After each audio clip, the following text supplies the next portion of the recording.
right, cool. So we're talking about Leave It by George. I really like this album a lot. It reminds me, so that's part of what I like about the DC, like Richmond bands, and is that some of like that kind of DC sound is also mixed in there too. And especially right now. So it's kind of like edgy. And I don't know, it's kind of like cliche, but it feels like home for me. So that's what I like a lot about it. It felt really fun musically, even though I'd say that subject matter wasn't always upbeat, fun subject matter, but I felt like musically it felt like it had some really fun vibes. Yeah, I know the song that really got me in was Perpetual Care. That was like the first one that came out before the album came out, and I was pretty hooked from that song. Yeah, especially coming out of the bridge, there's the part I really like is, and I might never see the moonlight, and you might never catch the fireflies that come alive in the evening. I really like when she did that. That's when that was the part that really made me feel like, oh yeah, this feels like that vibe I'm looking for. The opening track on that album was Turn Over, and I thought it was a really strong opening song. I started as one of my favorite tracks on the album. It had a lot, for me, it was really like 90s nostalgic. Yeah, I think I was just saying before this, it reminded me of Guided by Voices a lot.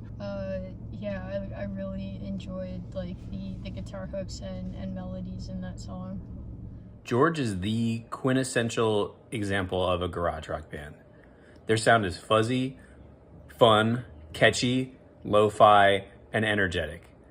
They record themselves DIY, so it just feels so pure.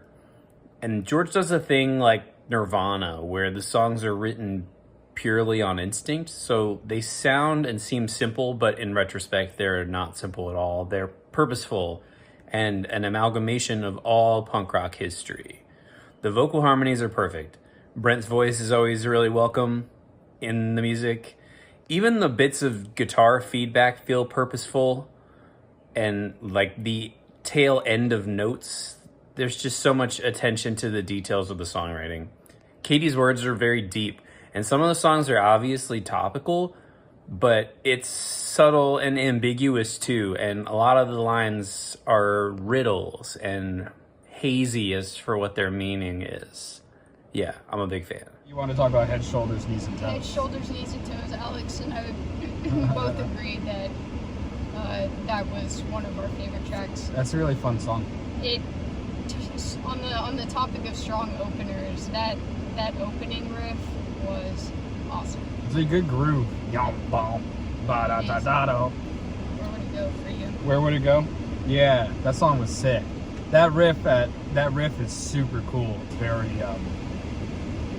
punky or post-punky, very almost kind of Fugazi-ish in that one moment, but then the rest of it is like just a fun indie rock song. I like that song a lot. Dope album. I love it. One of my final comments will be that I learned a new word, paramagnetically, in the song Sunshine. Wow. I looked it up, and it means mean? very weakly attracted by the pulse of a magnet, but not retaining permanent magnetism. Heck yeah. Pretty cool. I had never heard of that before. I hadn't That either. is I was like, what wild. does that mean? That's awesome. George, Leave It. It's on all platforms, but please go buy it on Bandcamp. That would be the coolest thing to do. Definitely.